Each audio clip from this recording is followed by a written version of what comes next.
আমার প্রিয় ছাত্রছাত্রীবৃন্দ, সিধু কানহো বিরসা ইউনিভার্সিটির অন্তর্গত বিভিন্ন কলেজে যে সমস্ত ছাত্রছাত্রী থার্ড সেমিস্টারে পড়াশোনা করছো এবং তোমাদের হিস্টোরি মেজর পেপার রয়েছে, তোমাদের জন্য এই ভিডিওটি অবশ্যই ভিডিওটি শেষ পর্যন্ত দেখবে, কোনো রকম স্কিপ করবে না, তাহলে তোমাদেরই প্রয়োজনীয় ইনফরমেশান তোমরা জানতে পারবে না। দেখো, Sidhu Kanho Birsa university third semester history major 3 paper বড় প্রশ্নের সাজেশন তোমাদের সামনে উপস্থাপন করব, সেই সঙ্গে সিলেবাসে কী রয়েছে সেটিও তোমাদের সামনে তুলে ধরবো।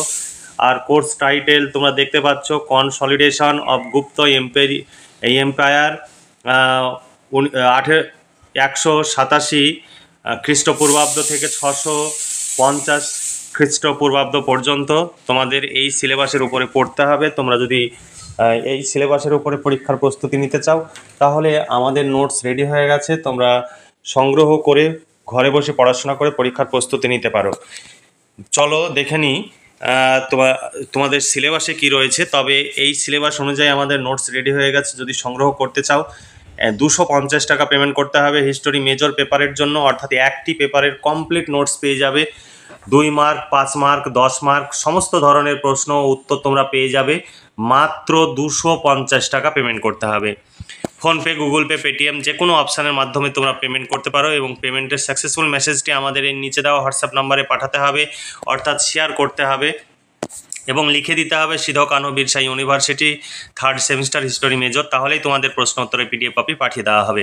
তোমরা যদি সংগ্রহ করতে চাও তাহলে তোমরা আজই নিচে দেওয়া হোয়াটসঅ্যাপ নম্বরে যোগাযোগ করো, তোমরা মেসেজ করো, তাহলেই তোমাদের প্রশ্ন উত্তরের পিডিএফ কপি পাঠিয়ে দেওয়া হবে। প্রতি পেপারের জন্য 250 টাকা পেমেন্ট করতে হবে। শুধু হিস্টোরি মেজর নয়, অন্যান্য মেজর মাইনর পেপারেরও নোটস পেয়ে যাবে। তোমার প্রয়োজন অনুযায়ী নিচে দেওয়া হোয়াটসঅ্যাপ নাম্বারে মেসেজ করতে পারো। দেখো, সিলেবাস 2024 সালে এই সিলেবাসটি তৈরি হয়েছে। দেখো, গুপ্ত সাম্রাজ্যের একত্রীকরণ 187 খ্রিস্টপূর্বাব্দ থেকে 650 খ্রিস্টাব্দ পর্যন্ত। 1 নম্বর, সাহিত্যিক উপাদান, ভারতীয় এবং বিদেশি সাহিত্য, প্রত্নতাত্ত্বিক উপাদান, জীবনী ও শিলালিপি। আর 2 নম্বরে আছে রাজনৈতিক গঠনের পরিবর্তন, সাম্রাজ্যিক ঐক্যের যুগ, গুপ্ত যুগের উত্থান। তারপরে রয়েছে গুপ্ত যুগের প্রকৃতি বৈশিষ্ট্য বা সাম্রাজ্য বিস্তার, রাজনীতি, প্রশাসন, গুপ্ত সাম্রাজ্যের পতন, গুপ্ত সাম্রাজ্যের পতনের কারণ ও পতনের ঐতিহাসিক ব্যাখ্যা। ইউনিট 3-তে গুপ্ত যুগের কৃষি সম্প্রসারণ, উৎপাদন, সম্পর্কের পরিবর্তন, রাজনীতি, অর্থনীতি, সমাজনীতি, গুপ্ত আমলের বিজ্ঞান ও প্রযুক্তির বিকাশ। আর 4 নম্বর ইউনিট রয়েছে বিদেশি আক্রমণ, গুপ্ত পরবর্তী উন্নয়ন, বিদেশি আক্রমণ এবং তার প্রভাব, কুষাণ সাতবাহনদের বিশেষ উল্লেখ সহ গুপ্তোত্তর নীতি। আর ইউনিট 5-এ তোমাদের পড়তে হবে অন্যান্য রাজবংশ, অন্যান্য সমসাময়িক রাজবংশের বিভিন্ন, যেমন মৈত্রক, মৈত্রী, তারপরে চালুক্য, পল্লব, পাণ্ডবংশ। এই সমস্ত প্রশ্নের সিলেবাস অনুযায়ী প্রশ্নোত্তরের পিডিএফ কপি পেয়ে যাবে। 250 টাকা পেমেন্ট করতে হবে হিস্টোরি মেজর পেপারের জন্য, অর্থাৎ একটি মেজর পেপারের কমপ্লিট নোটস তোমরা পেয়ে যাবে 250 টাকায়। শর্ট প্রশ্ন, বড় প্রশ্ন, কমপ্লিট উত্তর সহ পেয়ে যাবে। তোমরা সংগ্রহ করতে চাইলে আজই নিচে দেওয়া হোয়াটসঅ্যাপ নম্বরে যোগাযোগ করো এবং নোটসগুলো সংগ্রহ করে ঘরে বসে পড়াশোনা করতে পারো। এবার দেখো, 5 ও 10 মার্কের প্রশ্নের সাজেশন 2020। ইউনিট 1 থেকে তোমাদের প্রশ্ন 1 নম্বর, গুপ্ত যুগের ইতিহাসের উপাদান হিসাবে লেখমালা ও মুদ্রার গুরুত্ব কতখানি আলোচনা করো। এখানে অনেকগুলো অথবা দেওয়া রয়েছে, কারণ বিভিন্নভাবে প্রশ্ন আসে, সেই বিভিন্ন ধরনের প্রশ্নগুলো অথবা আকারে তুলে ধরা হয়েছে। অভিজ্ঞ শিক্ষক মণ্ডলী দ্বারা এই সব নোটস তৈরি হয় এবং প্রচুর টাকা খরচ করে নোটস তৈরি হয়। আমাদের সেই খরচের ন্যূনতম অংশ তোমাদের কাছ থেকে নেওয়া হয় যাতে আমরা সেই খরচটা তুলতে পারি। তোমরা যদি আমাদের কাছে নোটস সংগ্রহ করো তাহলে প্রতি সেমিস্টারে আমাদের কাছে নোটস পেয়ে যাবে। তবে তোমাদের অবশ্যই আমাদের কাছে নোটস সংগ্রহ করতে হবে, তাহলে আমাদের পক্ষে এই কাজ চালিয়ে যাওয়া সম্ভব হবে। দেখো, ইউনিট 2 নম্বর প্রশ্ন, গুপ্ত যুগের ইতিহাস রচনার উপাদান হিসাবে স্থাপত্য, ভাস্কর্য, চিত্রকলার গুরুত্ব আলোচনা করো।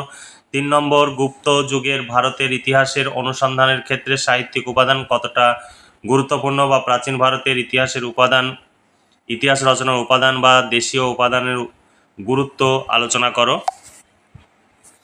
4 নম্বর প্রশ্ন, এলাহাবাদ প্রশস্তি শিলালেখ থেকে কার রাজত্বকাল সম্বন্ধে জানা যায়? এই প্রশস্তিতে বর্ণিত রাজ্য বিজয় সম্পর্কে আলোচনা করো। তারপরে প্রশ্ন, গুপ্ত যুগের ইতিহাস রচনায় মেহরৌলি আহ, লৌহ স্তম্ভ লেখো ও গিলগিট লেখমালার গুরুত্ব আলোচনা করো। ফাই হিয়ান কে ছিলেন, তার বিবরণে সমকালীন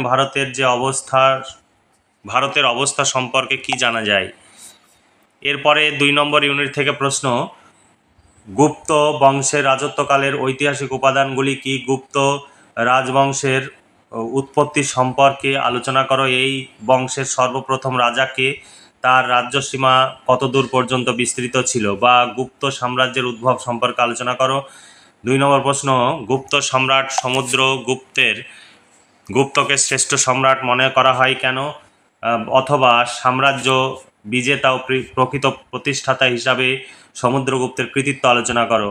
সমুদ্রগুপ্তের পররাষ্ট্রনীতি সম্পর্কে বিবরণ দাও, বা এলাহাবাদ প্রশস্তির বর্ণনা অনুযায়ী সমুদ্রগুপ্তের বৈদেশিক নীতি সম্পর্কে আলোচনা করো। দ্বিতীয় চন্দ্রগুপ্ত বা বিক্রমাদিত্যের রাজত্বকাল সম্পর্কে মূল্যায়ন করো। এখানে অথবা প্রশ্ন রয়েছে।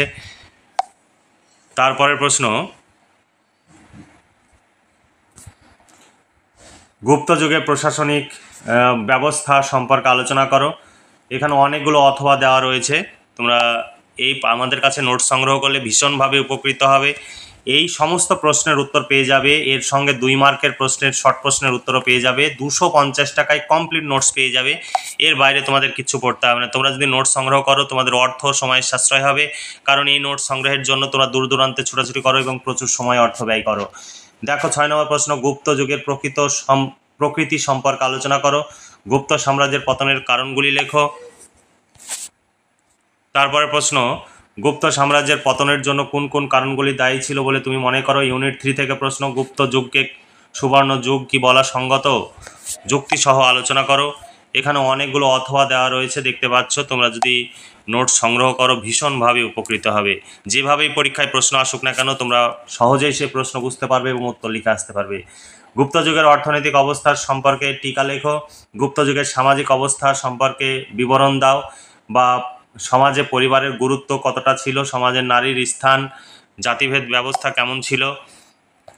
গুপ্ত যুগে ভূমি ব্যবস্থা কি সামন্ততান্ত্রিক ছিল, সংক্ষিপ্তাসারে তোমার মতামত দাও।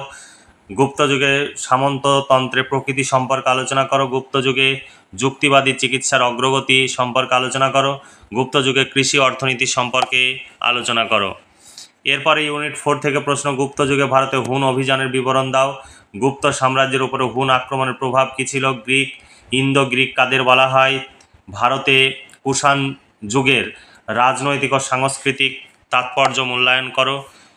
এখানে আরও অথবা প্রশ্ন রয়েছে। কুষাণ সম্রাট কনিষ্কের রাজনৈতিক ও সাংস্কৃতিক অবদান সম্পর্কে মূল্যায়ন করো। এখানে অনেক অথবা প্রশ্ন রয়েছে। তারপরে কুষাণ যুগের অর্থনৈতিক সমৃদ্ধির পরিচয় দাও। কুষাণ যুগের সাম্রাজ্যের পতনের কারণগুলি সংক্ষেপে লেখো। গান্ধার শিল্পরীতি সম্পর্কে আলোচনা করো। মথুরা শিল্পরীতির বৈশিষ্ট্যগুলি আলোচনা করো।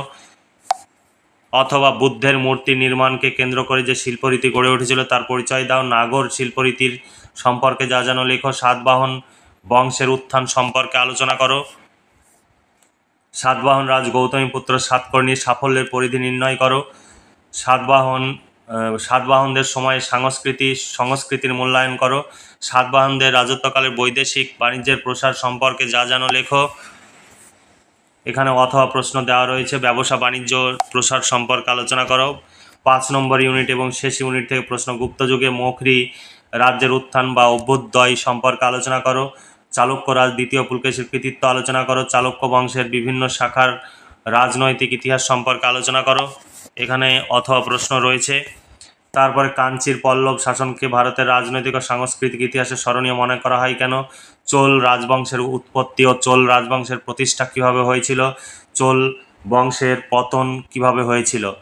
চোল রাজবংশের প্রতিষ্ঠা কে করেছিলেন। এই সময় ভাস্কর্যের উপরে একটি সংক্ষিপ্ত টিকা লেখো, বা চোল যুগের স্থাপত্য ভাস্কর্য সম্পর্কে আলোচনা করো। চোল রাজবংশের সামুদ্রিক কার্যকলাপ সম্পর্কে আলোচনা করো। তারপরে চোলদের স্থানীয় স্বায়ত্তশাসনের প্রধান বৈশিষ্ট্য সম্পর্কে আলোচনা করো। এখানে অনেকগুলো অথবা দেওয়া রয়েছে, বিভিন্নভাবে প্রশ্ন আসলে তোমরা লিখতে পারবে। তারপরে প্রশ্ন, পল্লব রাজবংশের যে কোনো 2 জন রাজার নাম লিখো। দাক্ষিণাত্যের রাজনীতিতে পল্লবদের গুরুত্ব আলোচনা করো। পল্লব স্থাপত্য শিল্পকলার পরিচয় দাও। বা এখানে পল্লবদের সাংস্কৃতিক অবদান সম্পর্কে আলোচনা করো অথবা প্রশ্ন দেওয়া রয়েছে। এই ছিল তোমাদের সাজেশন ভিত্তিক প্রশ্ন। এই সমস্ত প্রশ্নের উত্তর পেয়ে যাবে। 250 টাকা পেমেন্ট করতে হবে। শর্ট প্রশ্ন, বড় প্রশ্ন, কমপ্লিট সিলেবাস অনুযায়ী সাজেশন ভিত্তিক প্রশ্ন উত্তরের নোটস পেয়ে যাবে। এর বাইরে তোমাদের কিচ্ছু পড়তে হবে না। পরীক্ষায় 100% কমন পাবে। যেভাবেই পরীক্ষায় প্রশ্ন আসুক না কেন, সমস্ত ধরনের প্রশ্নের উত্তর তোমরা অতি সহজে করতে পারবে। তোমরা যদি নোটস সংগ্রহ করতে চাও, আজই নিচে দেওয়া হোয়াটসঅ্যাপ নম্বরে যোগাযোগ করো। এটাই PhonePe, Google pay, Paytm number. এই নাম্বারেই তোমাদের পেমেন্ট করতে হবে এবং পেমেন্টের অরিজিনাল রিসিপ্ট কপিটি আমাদের এই হোয়াটসঅ্যাপ নাম্বারে শেয়ার করতে হবে।